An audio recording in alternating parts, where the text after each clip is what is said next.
On va cuisiner tous ensemble avec de délicieux produits et le cidre, la cidrerie du Père Mahieu. Le cidre dont on attend, c'est fait d'ailleurs cette labellisation dont on entend parler beaucoup là, Alain. Alors oui, on n'en parle que depuis 15 ans.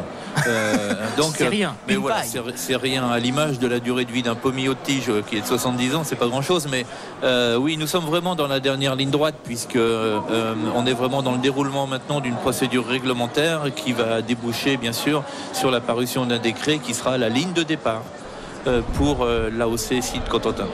Arnaud Didier, le cidre, vous qui êtes œnologue, le cidre, qu'est-ce que ça représente ?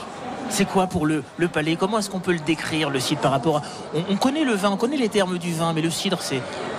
Le cidre est déjà très divers. On a l'habitude de dire le cidre, mais... Les cidres, en réalité. Voilà, en Normandie, on peut vraiment parler de cidre au pluriel. On vient de parler particulièrement du cidre du Cotentin, qui est une typicité, mais il en existe beaucoup d'autres. Vous êtes capable, vous, de trouver la différence entre le cidre de Monsieur Pimont, le cidre du Cotentin, d'un cidre...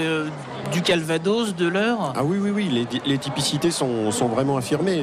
Je suis capable de les reconnaître, non pas parce que je suis spécialiste, mais parce qu'il y a de vraies différences qui expriment justement la diversité de nos terroirs, et c'est ça qui en fait la richesse. Alors le cidre cotentin, justement, c'est quoi cette diversité, cette différence par rapport aux autres? La typicité des cidres cotentins, c'est leur caractère, leur structure très affirmée. Ce sont des cidres très secs, c'est-à-dire très peu sucrés, avec une belle charpente tannique, puisqu'on a des variétés de pommes utilisées dans les cidres cotentins qui sont des variétés riches en tanins, des variétés amères, donc c'est ce qui fait leur typicité.